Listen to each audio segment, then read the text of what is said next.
Hello अस्सलाम हम snail book की उर्दू एक्सप्लेनेशन कर रहे हैं और आज हम पढ़ेंगे रिब्स। एक्चुअली हमने थोरेसिक वॉल शुरू की हुई थी, स्टर्नम हमने कर लिया है और हम रिब्स करने जा रहे हैं आज।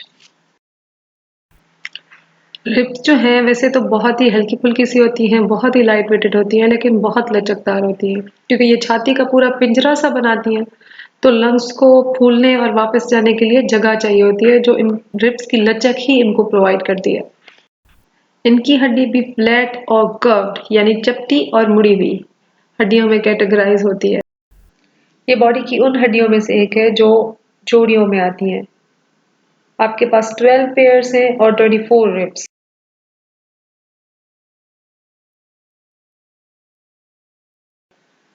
हर जो रिब है वो पीछे से वर्टिबल कॉलम यानी रीढ़ की हड्डी के साथ जुड़ी होती है और रीढ़ की हड्डी में छोटी छोटी वर्टिब्रास होती हैं। 7 आपकी गर्दन में, 12 आपकी छाती में और छाती से नीचे 5 और उसके बाद सेक्रम में 5।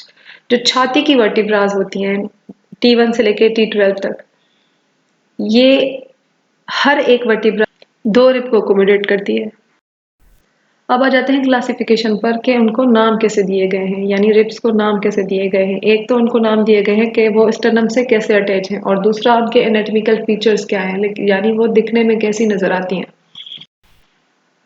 अब देखते हैं कि अटैचमेंट के बेसिस पे इनको किस तरह के नाम दिए गए हैं। तो अटैचमेंट के बेसिस पे इनको दो नाम दिए गए, ट्रू रिब्स और फॉल्स रिब्स। तो फॉल्स रिब्स जो है वो दो कैटेगरीज में आती हैं, एक तो प्रॉपर फॉल्स रिब्स और फिर फ्लोटिंग रिब्स, वो भी फॉल्स रिब्स की ही कैटेगरी में आती हैं। जो ऊपर वाले 7 पेयर्स हैं रिब्स के, वो ट्रू रिब्स कहलाते हैं क्योंकि वो डायरेक्टली स्टर्नम से अटैच होते हैं। और जो नीचे वाले 8 to 12 हैं रिब्स, नंबर 8, 9, 10, 11, 12, वो फॉल्स रिब्स कहलाती हैं क्योंकि वो स्टर्नम से डायरेक्टली अटैच नहीं होती। लेकिन उसमें से भी जो 8 to 10 रिब्स हैं वो अपनी ही कोस्टल कार्टिलेजेस से अटैच होती हैं और 11 और 12 फ्लोट कर रही होती हैं। जैसे कि आपको यहाँ पे नजर आ रहा होगा, 11 और 12 किसी के साथ अटैच नहीं है, वो फ्लोट कर रही हैं मसल्स ऑफ द एब्डोमेन में। तो 1 से लेकर 7 तक रिब वर्टिबल कॉलम से अराइज होगी और अपनी ही कोस्टल कार्टिलेज के साथ स्टर्नम के साथ अटैच हो जाएगी। लेकिन जब नंबर 8 रिब आएगी तो वो अपनी कोस्टल कार्टिलेज को अटैच करेगी नंबर 7 कोस्टल कार्टिलेज के साथ। इसी तरह रिब नंबर 9 नंबर 8 की कोस्टल कार्टिलेज के साथ और नंबर 10 नंबर 9 की कोस्टल कार्टिलेज के साथ। लेकिन नंबर 11 एंड 12 के पास कोस्टल कार्टिलेजेस ही नहीं होती, वो शॉर्ट होती हैं और वर्टिब्रल कॉलम से अटैच करके मसल ऑफ द एब्डोमेन में इंसर्ट हो जाती हैं, इसीलिए इनको फ्लोटिंग रिब्स भी कहते हैं। ये देखिए वर्टिब्रे से अराइज होके ये आके पेट के मसल्स में यानी एब्डोमिनल वॉल में इंसर्ट हो जाएंगी। तो जाहिर सी बात है ये बाकी रिब्स से छोटी होंगी, तो ये रिब्स छोटी होती हैं और इनका चेस्ट एक्सपेंशन में और डायफ्राम की मूवमेंट में बड़ा रोल होता है। अब आ जाते हैं रिब्स की क्लासिफिकेशन उनके एनाटॉमिकल फीचर्स की बेसिस पे, यानी उनकी शक्ल के बेसिस पे। इस कैटेगरी में इनकी दो टाइप्स होती हैं, टिपिकल रिब्स और एटिपिकल रिब्स। टिपिकल रिब का मतलब है कि जो रिब की शनाख्त में जितनी चीजें होती हैं उतनी चीजें उसमें होनी चाहिए, जैसे कि हेड, नेक, ट्यूबरकल, एंगल, बॉडी और शाफ्ट,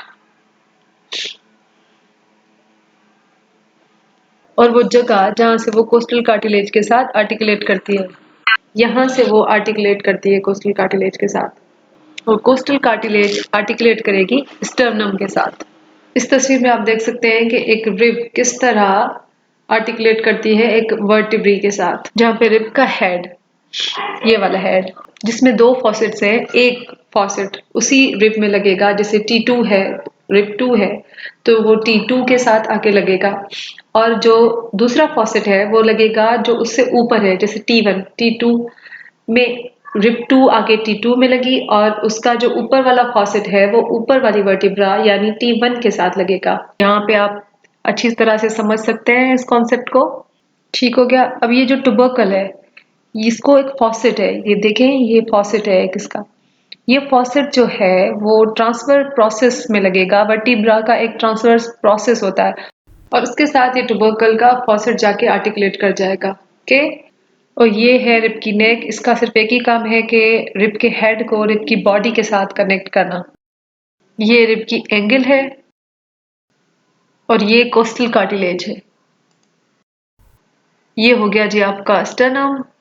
ये रिब की बॉडी है। रिब की बॉडी थिन होगी, कर्व्ड होगी और उसमें एक कोस्टल ग्रूव होगा। ये यहाँ पे आपको कोस्टल ग्रूव नजर आ रहा है। कोस्टल ग्रूव का काम है आपकी नर्व्स को, वेसल्स को, जो आपकी वर्टिब्रा के अलोंग गुजर रही होती हैं, उनको प्रोटेक्ट करना और उनको पाथ प्रोवाइड करना। तो ये तो हो गई एक टिपिकल रिब। अब एटिपिकल रिब क्या होता है? एटिपिकल रिब्स वो होंगी जो इन टिपिकल रिब्स की एनाटमी से थोड़ा सा भी डेविएट करेंगी।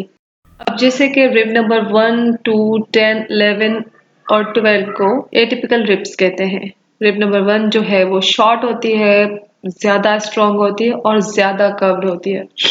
वो सिर्फ T1 से आर्टिकुलेट करेगी, उसका दूसरा फॉसेट C7 से आर्टिकुलेट नहीं करेगा। रिब 2 वैसे तो टिपिकल होती है, लेकिन उसकी जो ट्यूबुलसिटी है वो बहुत ही लार्ज होती है। रिब 11 और 12 के पास ट्यूबरकल्स नहीं होते और वो स्टर्नम के साथ भी अटैच नहीं करती, तो ये भी एटिपिकल रिब्स हो गई। और रिब 10 जो है वो रिब 1 की तरह सिर्फ एक ही वर्टिब्रा से आर्टिकुलेट करती है, इसलिए उसको भी एटिपिकल रिब कहते हैं। तो यहीं पे आज रिब्स को ख़त्म करते हैं। हमने पढ़ा रिब्स की एनाटमी और डिफरेंट तरीके से उनकी क्लासिफिकेशन, उनकी अटैचमेंट्स। तो फिर मिलेंगे किसी और वीडियो में। टिल देन खुदा हाफिज।